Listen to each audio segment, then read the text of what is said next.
All right, guys, I'm gonna show y'all how to put this display back in here or take it out. You can just do the same thing, but reverse the steps. I sent mine off to get repaired because it was sunburnt. But yeah, first you're gonna need a little screwdriver, a little stubby screwdriver.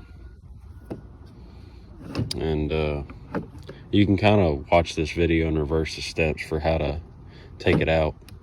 Back in, you're gonna wanna go ahead and lift this up and kind of lift up this cover and get in here with the screwdriver. It's going to be 4 Phillips heads and screw it back in. So you're going to want to go ahead and route your connector wires back down. There's a little hole in here. You can see it right there. And then you'll go ahead and take this out. Take that out.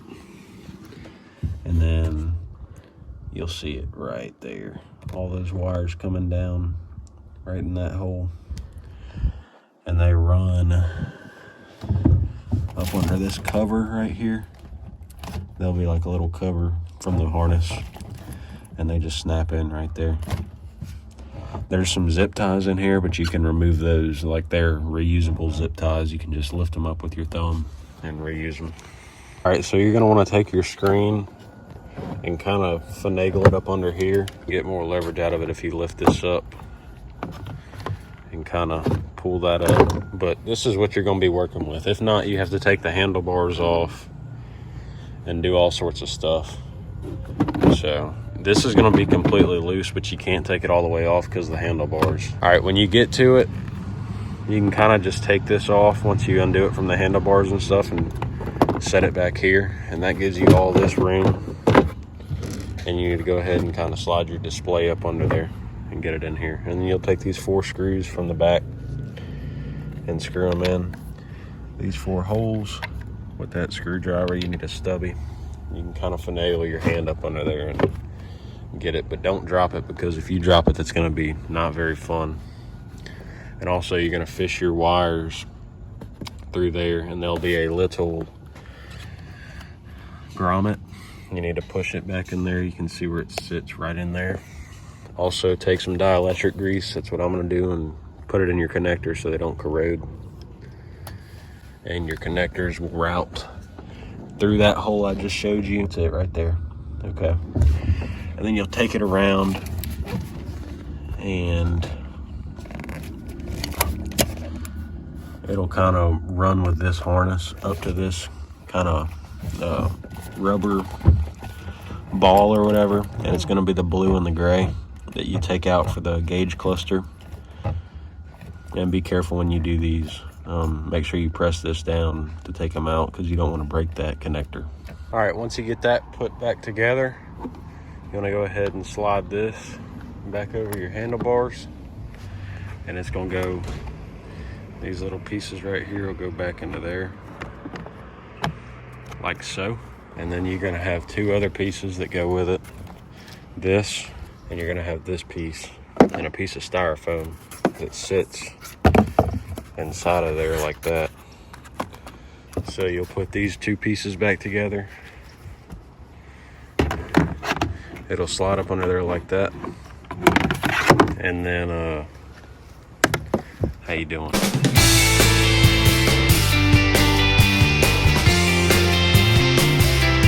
These will all pop back into there. You'll put this piece of foam on here, and these will all just kind of pop back into the holes that you see right there. Be careful when you take it out though. Use 2 screwdrivers and kind of pry up right there and pull back there and pull back. These back here are like plastic push pins, but I kind of just pried them out the same way. All right, when you get this put back on, you might be able to open this and get a little bit more leverage on it, because that won't be in the way. But there's 1, 2, and then, let me see, I can't see, 3, 4, and then 5, 6 on this side. So this is pretty self-explanatory. Put your styrofoam back on and then put your cover back on it. All right, guys, I failed to mention, but right here on these little nipple things, they go back in the holes, but whenever they go back in the holes, you kind of need to apply some type of lubricant, whether that be WD-40, spit, something. You need to apply something to help them get back in there. And I would advise that you start them by pushing them in with a flathead screwdriver. Now, you're going to need to bolt this back up, this piece. And to do this, you're going to have to reach in here with a nut in your hand and tighten it up, like here. These are what it looks like. I think they're 10s, but just take you a little ratchet and kind of hold a nut back here and tighten it down with a ratchet. Each of them that goes into the fiberglass, so right here, right there, there, right here, up here, there, and then you're gonna have 2 right here. So we'll get to that. All right, once you get all that back on, the hardest one probably to get to that'll confuse you is this, and just reach your hand through here, kind of like that, and come straight back, and you can reach it. But now you just put this visor back on like that, and it's got those little push-in connectors right here. It's not very hard, but in the event that you don't know how to take your plastics off, there's going to be a screw there, there, and there. And it's going to be the same for the other side. You are going to have to pop your lid to get to the screw holes. Kind of take this as an opportunity to clean up under here too. So always leave it better than you found it. So hope this video helped you guys. If you have any more questions, just ask in the comments. Like and subscribe.